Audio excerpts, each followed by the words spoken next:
My name is Tula Meadows. I'm 28. I wish you were never born.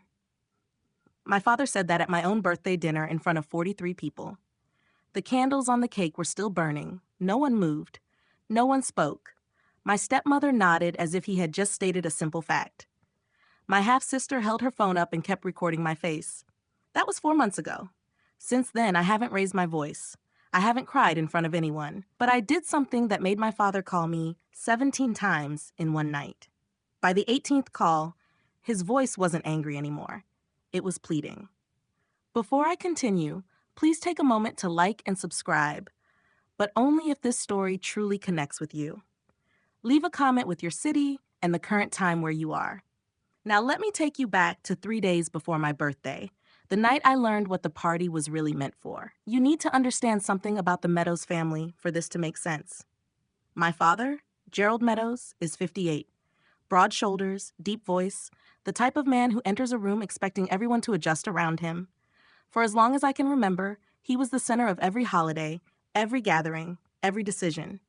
No one questioned Gerald, not once. My mother, Emily, died when I was 8 from complications after a surgery, something that went wrong months after I was born. I didn't understand it then. I barely understand it now. But what I understood early, what I felt in every silence, every missed bedtime story, every look my father gave when he thought I wasn't watching, was this. He blamed me. He never said it aloud back then. He didn't need to.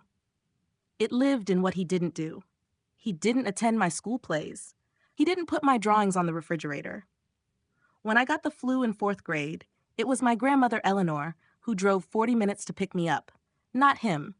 Eleanor was my father's mother. She was the only person in that house who made me feel I had a right to exist.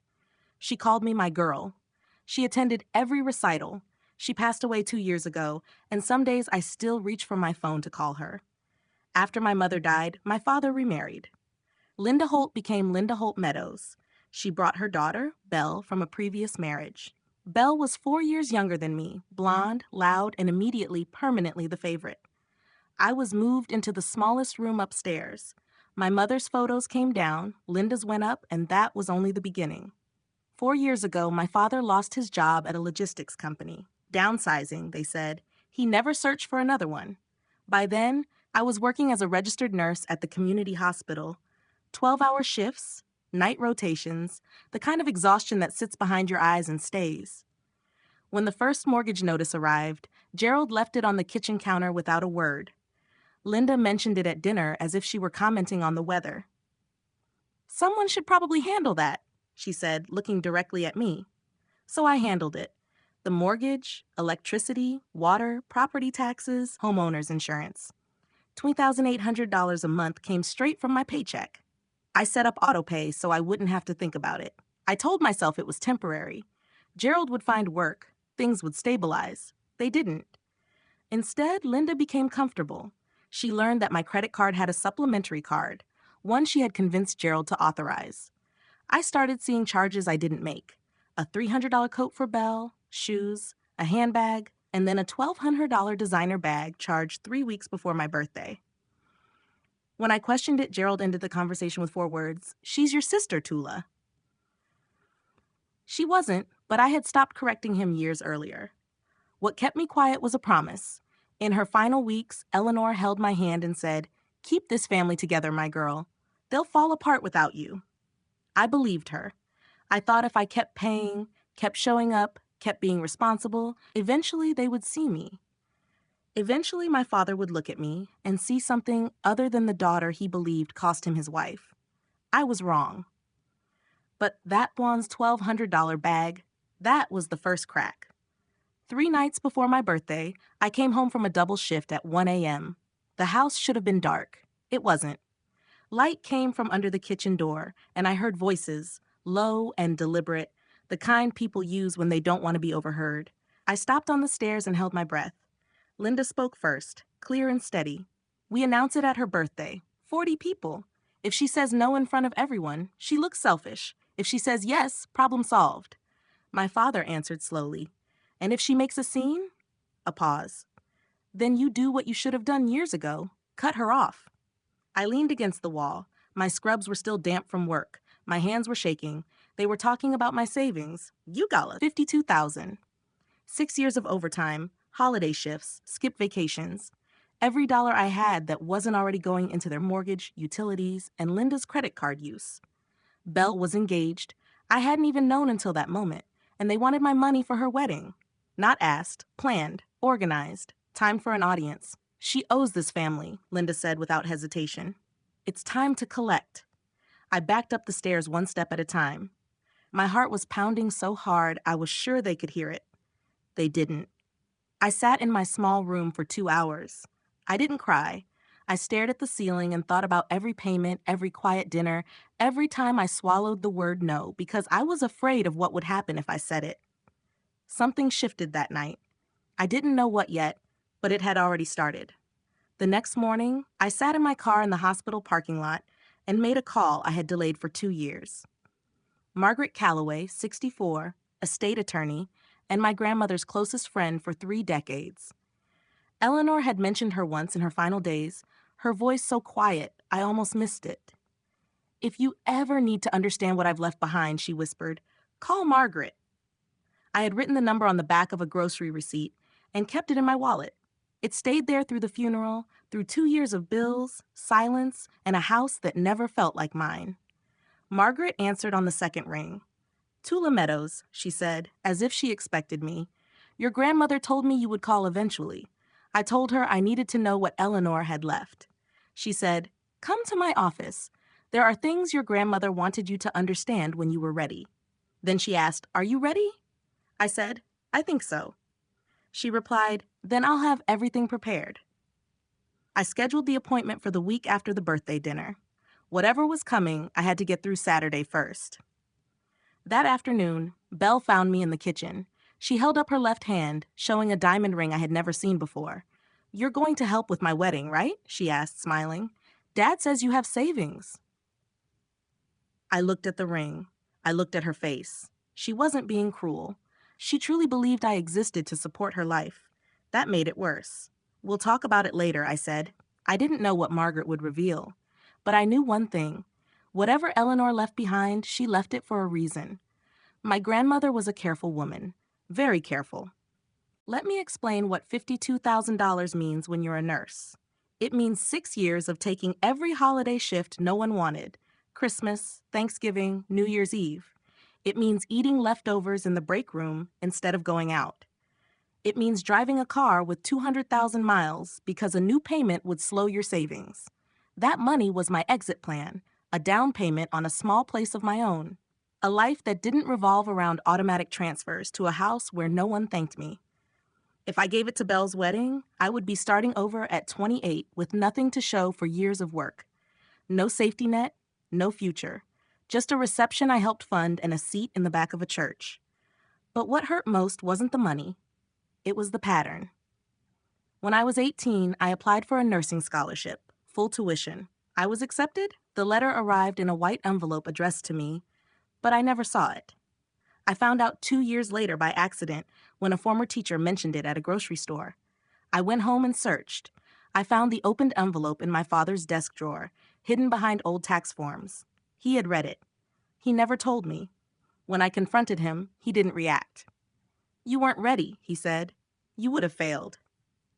I paid my own way through nursing school, loans, night shifts at a diner, 3 years of sleeping 4 hours a night. Every time I built something, he found a way to take it. This time, I decided to stop giving him the tools. In the Meadows family, Gerald was the oldest brother, and that carried weight. The oldest didn't just lead. He defined the narrative. He decided who was generous and who was selfish, who was loyal and who was difficult. The rest followed because it was easier than conflict. My Uncle Roy was the only one who ever challenged him. Gerald's younger brother, a carpenter, quiet, hands rough from work, the kind of man who speaks 10 words where others use 100. 5 years ago at Thanksgiving, Roy looked across the table and said, Gerald, you're too hard on that girl. That was all. One sentence. Gerald didn't argue. He simply stopped inviting Roy to anything. Within 6 months, Roy stopped returning his calls and was removed from every family gathering as if he had never been part of the family. That was the reality I was facing. Not just my father, but the entire structure of a family built around his version of events. 2 days before the party, Linda began making calls. I knew because I heard her from the hallway, speakerphone on, moving through a list of aunts and cousins using the same prepared script. Tula's been difficult lately. She won't help with anything. Gerald gives, and she just takes. She called Aunt Patricia, Cousin Hannah, even my father's old college friend, planting the narrative before I ever had a chance to speak. Then my phone rang. Aunt Patricia. "Honey, what's going on? Your father says you've been giving them a hard time." I stood in my room with the phone to my ear and realized the judgment had already been made.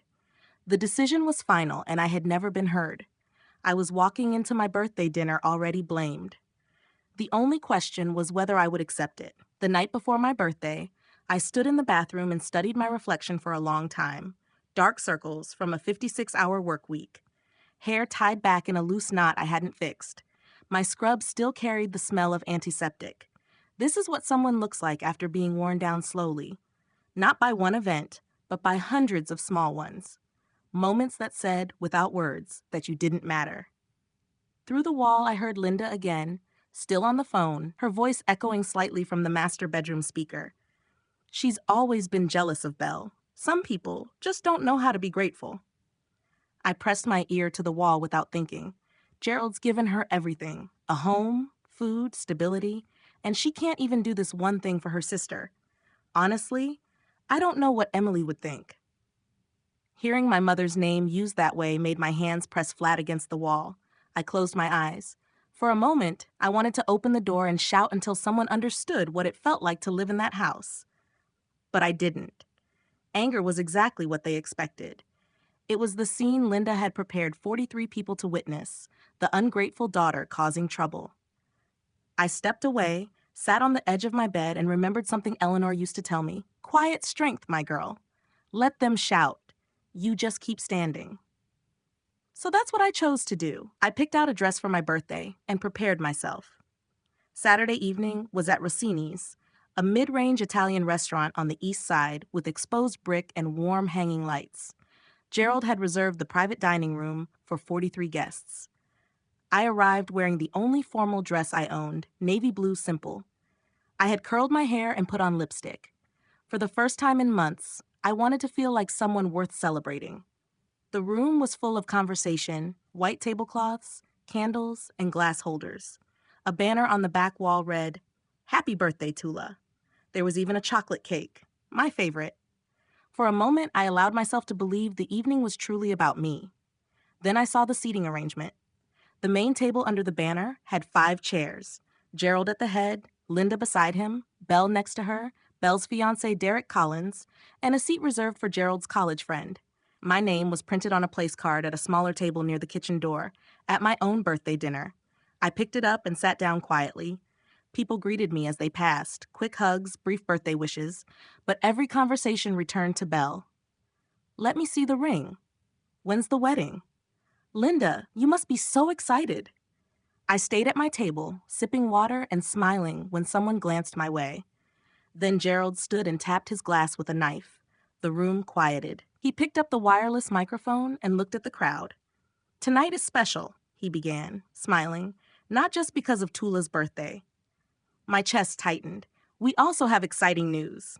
He turned toward Belle, his expression bright, and I understood then that the evening had never been about me. "Our beautiful Belle is engaged." The room filled with applause and excitement. People stood, hugged her, admired the ring as it caught the light. For the next 10 minutes, my birthday disappeared. Photos were taken, congratulations were shared. Linda stood proudly behind her daughter. No one looked at me. My cake remained untouched at the buffet, candles still unlit. Derek met my eyes once from across the room. He stood slightly apart, his expression tense. Not exactly sympathy, but awareness. Then everyone returned to their seats. Gerald remained standing with the microphone. "Now," he said, his tone shifting, "Tula, come here for a moment." 43 people turned toward me. I stood and walked to the main table, my heels echoing on the tile. Gerald placed a firm hand on my shoulder. "Family takes care of family," he told the room. Then he looked directly at me. "With Belle's wedding coming, we all need to support her." Not privately, not later. Here, in front of everyone, exactly as planned. Tula has been very responsible with her finances, he continued, speaking to the audience. She's been saving for years, and I know she'll want to help her sister have the wedding she deserves. His grip tightened slightly, a silent instruction to agree. Linda leaned forward and dabbed her eyes with a napkin. It's what your mother would have wanted, Tula. The room softened. Someone murmured my mother's name, using her memory to pressure me in front of 43 witnesses. I could feel my pulse in my ears. This is my birthday dinner, I said calmly. Can we not discuss this here? Gerald's smile faded. You always say later, Tula. Another time. Not now. Never when it matters. His voice rose, not shouting, but authoritative. I've given you a home and a family for 20 years, and you can't do this one thing. The room went silent. Aunt Patricia looked down. Cousin Hannah gripped her glass. Belle lifted her phone and pointed it at me. A red recording light blinked. I met her eyes. Her hand hesitated for a moment, then steadied. Gerald stepped closer, his face flushed. If you can't do this one thing for your family. Before he could finish, I spoke. I'm not giving away my savings, Dad. That money is for my future. My voice was steady. The room shifted. Someone inhaled sharply. Gerald froze. His expression changed, flat and distant. He looked at me for several seconds. Then he said, evenly, I wish you were never born. Not loudly, not softly, just stated as if it were a fact. The room didn't react. It went completely still. Even the background music felt out of place. Aunt Patricia slowly set down her fork.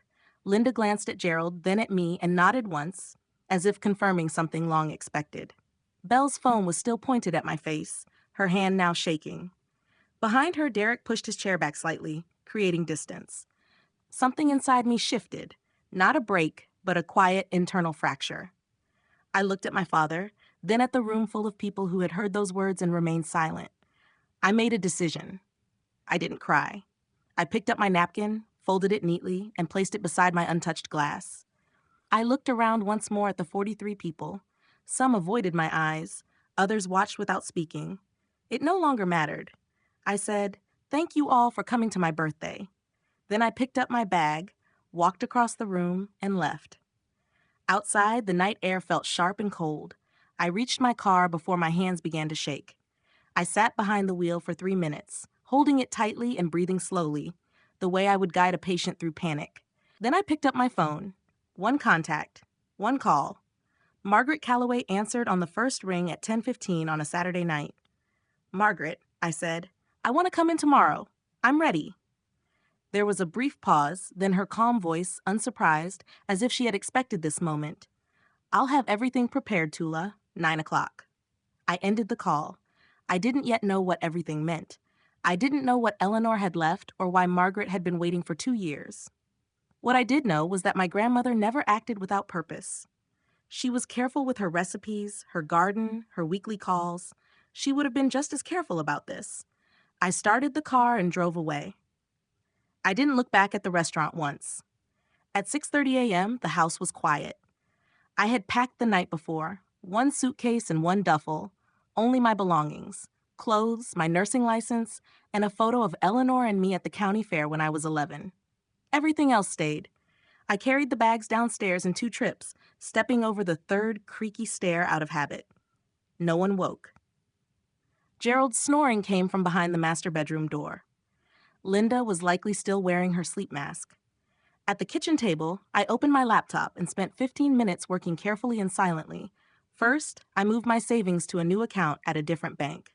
Every dollar transferred. Second, I called the credit card company and canceled the supplementary card, effective immediately. Third, I confirmed the lease on a studio apartment 6 miles away. I had toured it the week before during my lunch break without telling anyone. 400 square feet, clean, mine. Before leaving, I placed a single envelope on the kitchen counter. Inside were 4 years of bank statements. Every mortgage payment, insurance premium, utility bill, and tax installment highlighted, totaled, and dated. $134,000, all paid from my account for that house. There was no note, no explanation, no message. Only the numbers. I zipped my jacket, picked up my bags, and walked to the front door. The hallway was dark. The house smelled like Linda's lavender diffuser and old carpet. I had lived there for 20 years and supported it for 4. I stepped outside and closed the door behind me. The click was quiet and final. I loaded the car and drove east into a sky just beginning to turn pink. I did not return. If you've ever had to leave a place you once called home, not by choice, but because there was no other option, type "I understand" in the comments. I read every one. And if you think I should forgive my father or keep firm boundaries, share your view as well, because the story took a turn I didn't expect. What I learned later came from Uncle Roy and Cousin Hannah. Sunday morning, Linda went into the kitchen around 9. She saw the envelope but moved it aside to make coffee. Then she went upstairs to call me for breakfast, not out of care but routine. My room was empty, the closet cleared, the bed stripped. She called Gerald. Her tone was flat, almost amused. She actually left. Gerald looked at the empty room, shrugged, and said, "Good, let her sulk. She'll be back by Friday." Then he went downstairs and turned on the television. Belle woke next and checked her banking app. The supplementary card was declined, frozen and canceled. She called me. Voicemail. Called again. Voicemail. She walked into the living room. "My card isn't working. Did Tula do something?" Gerald barely looked up. "She's throwing a tantrum. It'll pass." Linda noticed the envelope again, picked it up, weighed it in her hand, then set it back down unopened. "Probably a dramatic goodbye letter," she said. "I'm not giving her the satisfaction." By Monday afternoon, Gerald had called 4 times. Each went to voicemail. He left one message: "Tula, this is childish. Call me back." By Wednesday, there was still no response. He told Aunt Patricia I was going through a phase. He told his college friend I was emotional about the birthday. He didn't tell Roy. They still weren't speaking. The envelope remained on the counter unopened. On day 5, the electric company sent a past due notice. Gerald called customer service and gave his name. The representative replied, "I'm sorry, sir. The account is registered to Tula Meadows." He said, "That's my daughter. I live here." The response was the same. They could only discuss the account with the registered holder. He hung up and stared at the phone. On day 7, a letter arrived from the bank, a formal notice that the mortgage payment was overdue. He opened it at the mailbox. The name on the mortgage, Tula E. Meadows. He read it twice, then placed it on the kitchen table in front of Linda. "What is this?" Linda scanned the page. "That's impossible. This is our house." Gerald went to the hallway filing cabinet and searched through years of documents, tax forms, pay stubs, insurance papers, looking for anything with his name connected to the property. There was nothing. Then Linda remembered the envelope. It was still on the counter, now marked with a coffee stain. She opened it. Page after page of statements, each highlighted: mortgage, utilities, insurance, taxes, totaling $134,000. She sat down without speaking. Gerald stood behind her, reading. His face had turned pale. What they still didn't realize was this: the house wasn't in my name because of recent payments. It had never been in Gerald's name at all. Gerald responded the way he always did when control slipped. He started calling people and explaining his version. Within a day, much of the family had heard it. Tula walked out, canceled the card, stopped paying bills, and was punishing them over a birthday misunderstanding. Some believed him, as they always had. But this time was different. Some remembered the dinner at Rossini's. They remembered his words. They remembered the silence, and their own. Cousin Hannah called me that Thursday. I almost didn't answer, but we had once been close before family dynamics changed. "Tula, what's happening? Your dad says you're trying to punish them." I stood in my studio apartment, in a kitchen where the only sounds were mine. "Did he tell you what he said to me at my birthday?" Silence. "What did he say?" "Ask him," I said. "Ask him in front of people." After a moment, she spoke quietly. "I was there. I heard it. I just didn't know what to do." "I know," I replied. Nobody did. Around the same time, Gerald drove to Roy's house, the brother he hadn't spoken to in 2 years. Roy opened the door and listened. "I need your help. Tula's gone too far." Roy asked one question. "Did you really say that to her at her birthday?" Gerald replied, "She provoked me." Roy shook his head. "A father doesn't say that to his child. Not ever." Then he closed the door. Gerald found me the following Tuesday. I don't know how. Possibly through the hospital or by driving until he saw my car. I came home from a shift and found him standing outside my apartment, arms crossed, expression firm, prepared to argue rather than apologize. I unlocked the door and stood in the frame. "You need to come home," he said. "This has gone far enough." Under the hallway lights, he looked smaller than I remembered. "You told me you wished I was never born," I said, "in front of 43 people." He replied, "I was upset. You were being difficult. Refusing to give away my savings isn't difficult. It's responsible." He straightened. "I'm your father." "Then act like one." We stood facing each other. The hallway smelled like someone's dinner, garlic and onions, ordinary life continuing around us. His voice thinned. "You can't just leave. The bills are piling up. The mortgage is late. Linda is not my responsibility," I said. "Neither is Belle. Neither is the house." I paused. "You said you wished I was never born. I'm honoring that." Then I closed the door gently. No argument, just a quiet click.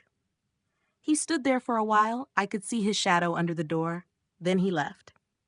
2 weeks later, Gerald called a family meeting at the community center next to our church. A beige room with folding chairs and bright overhead lights. About 30 relatives came. Gerald stood at the front like he was leading a discussion. Linda sat in the first row holding tissues. Belle sat beside her, arms crossed, her phone face down. "I asked everyone here," Gerald began, "because we have a family situation that needs to be addressed." Then he began his version of the story. Tula abandoned the family. 2 days after the family meeting, Margaret sent a formal letter to Gerald and Linda.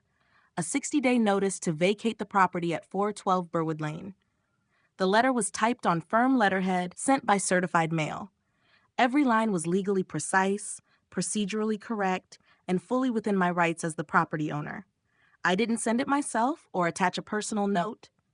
Margaret handled it the way she handled everything, properly and professionally.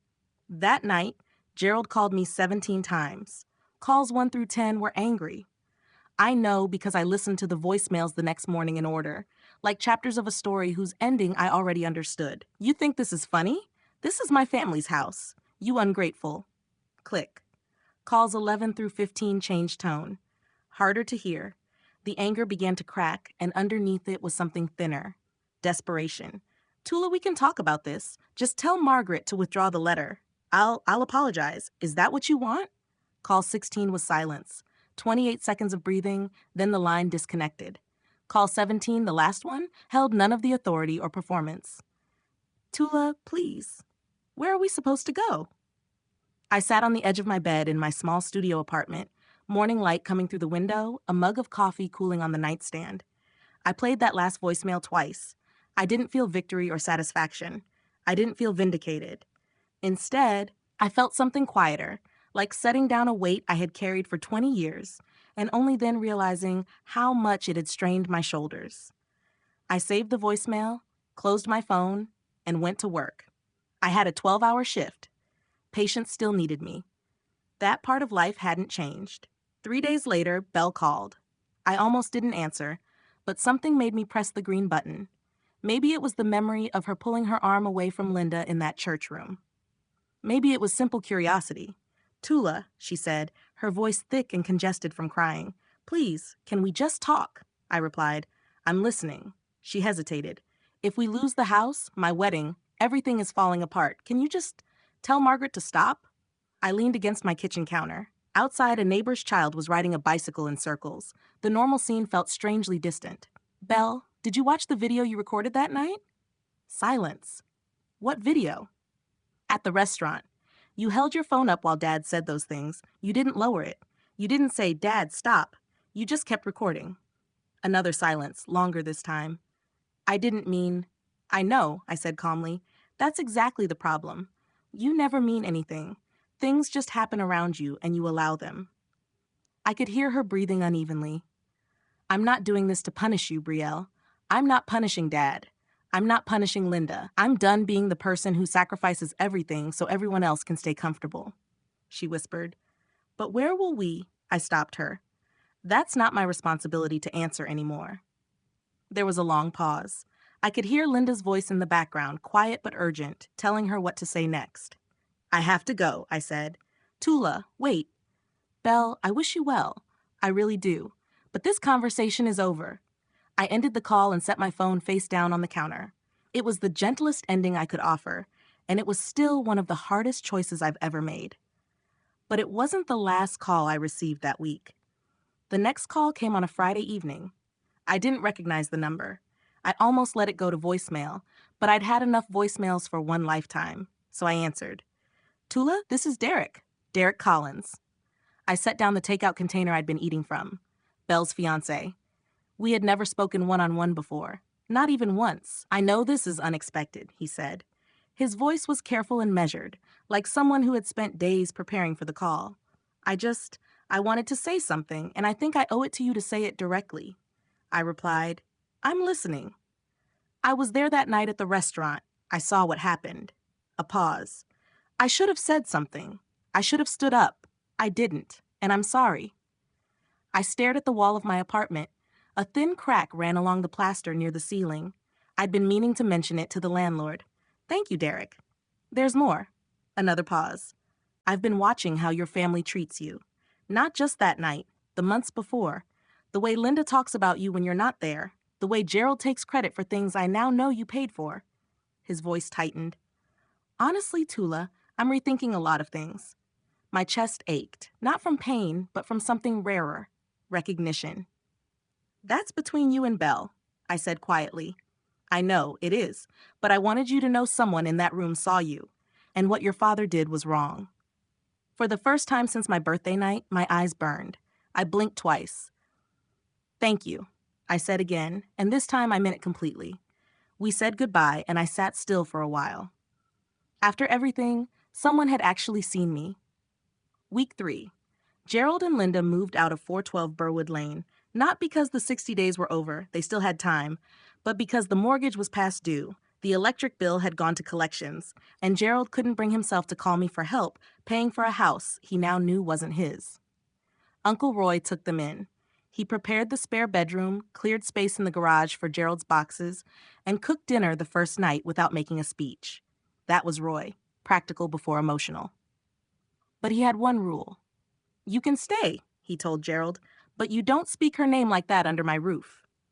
Gerald nodded. He didn't argue. Roy later said it was the first time in decades that Gerald accepted a condition from his younger brother without resistance. By then, the extended family knew everything. Margaret's presentation at the church had spread through the Meadows family like a shockwave.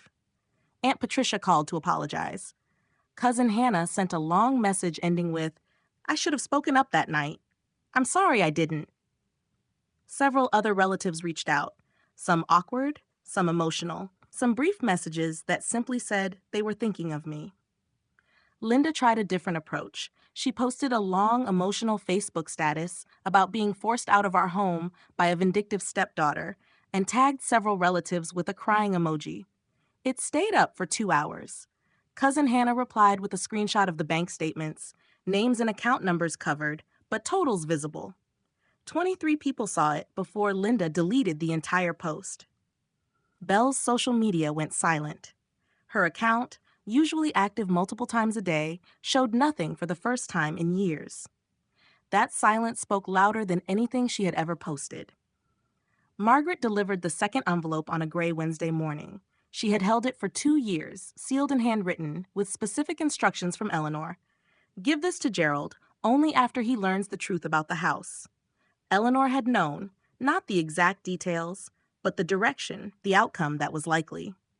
Roy later told me what happened. Gerald was alone in the spare bedroom when Margaret dropped the envelope off. Roy carried it upstairs and placed it on the dresser. From Mom, he said. Margaret said she wanted you to have it when you were ready. Gerald stared at it for nearly an hour before opening it. The letter was 2 pages, written in Eleanor's neat, slightly slanted handwriting, the same style she used for recipes and birthday cards. I never read the full letter. Gerald never shared it completely, but the fragments he repeated over time were enough. Eleanor wrote that she loved her son. She also wrote that she had watched him punish a child for grief that was never that child's fault. You blame her for Emily's death, she wrote, but Emily died loving both of you. Don't punish the living for the loss. She explained why she left the house to me, not as punishment, but as protection. Tula is the only one in this house who knows how to love without keeping score. She is also the only one who would never ask for what she deserves, so I am making sure she has it whether she asks or not. Gerald stayed in that room for a long time. When he came downstairs, his eyes were red and he didn't say anything. He called me 2 weeks later. I almost didn't answer. I had grown used to silence, the good kind, the kind that belongs to you because no one is filling it with demands. But I picked up, maybe because it was the first time he called once at a normal hour without repeating the call. Tula, Dad. There was a long pause. I could hear Roy's house in the background, a clock ticking, a low hum from a refrigerator. I read Mom's letter, he said. I waited. I don't. He stopped and tried again. His voice was rough and unsteady, like someone speaking a language he hadn't used in years. I don't know how to fix this. I pressed the phone to my ear and closed my eyes. I'm not asking you to fix it, Dad. I'm asking you to stop breaking it. He didn't answer right away. When he spoke again, it was barely above a whisper. Can I see you? Not yet. Why don't know? Maybe someday, but only if things are truly different, not just acting different. Silence. Then, okay. No argument, no lecture, no reminders of what he had done for me. Just okay. We stayed on the line for about 10 seconds without speaking. Then I said goodbye and hung up. I stood by the window of my apartment as the sun set behind the buildings, turning everything gold and casting long shadows. I wasn't forgiving him. Forgiveness isn't one call or one moment. It's a process that requires proof, not promises, and I hadn't seen proof yet. But I had heard something in his voice that I had never heard before. Not an apology, something smaller, something that might grow into one over time. Or it might not. And I knew I would be okay either way. 3 months later, my apartment is 400 square feet. The hot water takes 90 seconds to warm up. The walls are thin enough that I can hear my neighbor's cat at 5 in the morning. But it's mine. I still work at the hospital, still take night shifts, still eat leftovers in the break room on Tuesdays. And when I check my bank account now, the balance is mine. Every dollar earned and spent on my terms. Uncle Roy visits every Sunday. He brings coffee from the place on Elm Street, sits on my secondhand couch, and talks about whatever project he's working on in his shop. We rarely talk about Gerald. We don't need to. Cousin Hannah has become something unexpected, a real friend. She sends recipes. Last month, she brought a houseplant and a card that said, "For your new beginning." It sits on the windowsill next to Eleanor's photo. That photo, Eleanor and me at the county fair the summer I turned 11, hangs on the wall across from my bed. Next to it is my framed nursing license. 2 things I earned, 2 things no one can take from me. Last week, Derek sent a short, polite message. He and Belle have postponed the wedding. I need to understand what kind of family I'm marrying into, he wrote. I didn't reply. That's their story, not mine. Belle hasn't called. I don't know what she's feeling. I hope that somewhere in the silence, she's asking questions she never asked before, but that's her responsibility. Gerald sent a Christmas card. No letter, no apology, just my name on the front in his handwriting. Tula? Only my name. As if he was practicing saying it without hesitation. I'm not sharing this story to gain sympathy. I'm sharing it because you might be sitting somewhere right now, in a home you help support but don't feel valued in, around people who take everything you give and still say it's not enough, looking at messages from someone who hurt you and expecting you to move on without acknowledgement. I've been there. I understand that silence from the inside. Leaving wasn't revenge. Some people will call it that. They'll say I was cold, that I should have tried harder, talked more, given another chance, another year, another $100,000 of patience. But leaving was the first time I chose myself. And that isn't cold. It's the healthiest decision I've ever made. You don't need anyone's permission to protect your life. You don't need the person who hurt you to agree that they were wrong before you walk away. You don't need to argue, prove your case, or create a scene.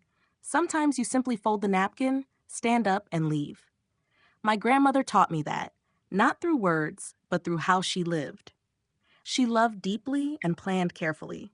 When she saw something wrong, she didn't give speeches, she took action, quiet strength. If this story spoke to you, know that you're not alone. You don't have to remain in a place where no one sees you just because it's familiar. There are doors, and they're yours to open. Leaving wasn't revenge. Leaving was the moment I chose myself, and I would make the same choice again every time. If you stayed until the end, thank you sincerely. Now I want to hear from you.